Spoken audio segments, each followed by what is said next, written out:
میرے آقا صلی اللہ تعالیٰ علیہ وسلم کی بارگاہ بے کسونا میں ایک صحابی حاضر ہوتے ہیں. عرض کرتے ہیں یا رسول اللہ صلی اللہ تعالیٰ علیہ وسلم میں قرض کے بوجھ کے نیچے دبا رہتا ہوں, تنگ دستی کا شکار ہوں. اپنی طرف سے میں نے بڑی کوشش کی کہ میرا قرض اتر جائے اور کم از کم 2 وقت پیٹ بھر کے کھانا ہی میسر آ جائے, لیکن بات نہیں بن سکی, اس لیے آپ کی بارگاہ میں حاضر ہو گیا ہوں. تو میرے آقا صلی اللہ علیہ وسلم نے ارشاد فرمایا میرے صحابی 3 کام تم کر لیا کرو. کتنے جی؟ 3 کام. تھوڑا سوچیے آواز.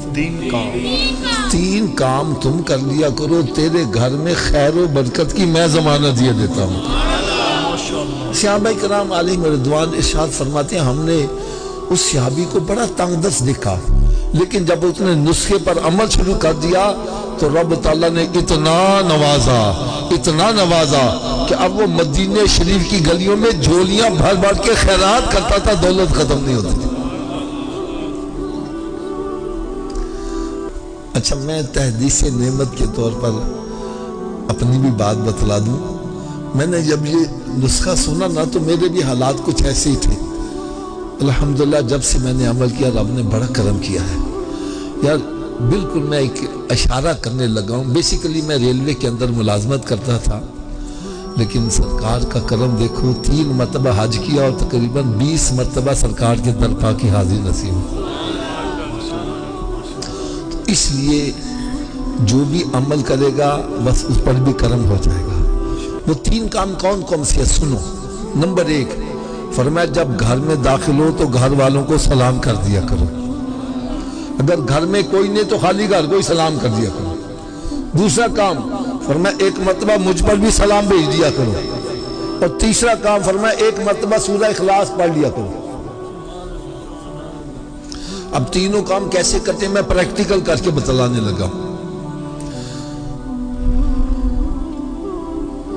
جیسے میں گھر میں داخل ہوا تو اونچی آواز سے کہتا السلام علیکم, پھر عائشہ سے کہتا السلام علیکہ یا رسول اللہ وعلی آلکہ واصحابکہ یا حبیب اللہ, بسم اللہ الرحمن الرحیم, قل هو اللہ احد اللہ الصمد لم یلد ولم یولد ولم یکن لہ کفوا احد. یہ کام مشکل ہے کہ آسان ہے؟ سبھی کر لو گے انشاءاللہ. آواز کم ہو گئی ہے.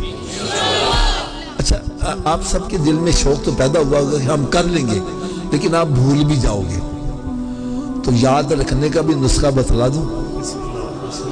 یاد رکھنے کے 2 نسخے بتلا دوں. پہلا نسخہ یہ ہے جو بھی ملے اس سے کہا بھائی تم ہی 3 کام کر لے گا, بھائی تم ہی 3 کام کر, بھائی آپ بھی 3 کام کر لیا کرو. جب آپ کسی کا بھلا چاہو گے تمہارا بھلا خود بخود ہی ہوتا چلا جائے گا. اور دوسرا نسخہ کیا ہے, آپ اپنے گھر میں داخل ہو گئے, بعد میں یاد ہو میں 3 کام کرنے سی, تو بھائی گھر سے پھر باہر آ جاؤ, پھر داخل ہو کے 3 کام کر لو. کیا بات 2-4 مرتبہ کرو گے پکا یاد ہو جائے گا. دیکھو یار نا ساڈے چیک نا پنجابی جی کہندے نے جے ایک کام کرو بہتا فائدے ہون نا, کہندے ناکلے چوپڑیاں تے, اور یار سرکار دے نسخے تے عمل کرو تو دیکھو چوپڑیاں بھی ملن تے کنیاں ملدیاں نے. سلام کرو گے گھر والےاں نوں 10 نیکیاں سلام دیاں, درود و سلام پڑھو گے 20 نیکیاں او دیاں, تے ایک دفعہ سورہ اخلاص پڑھو گے 10 پارے تلاوت کرنا ثواب بھی نال ملتا جائے گا. دین کی بات پھیلانا صدقہ جاریہ ہے. ثواب کی نیت سے ویڈیو کو شیئر ضرور کیجیے. جزاک اللہ.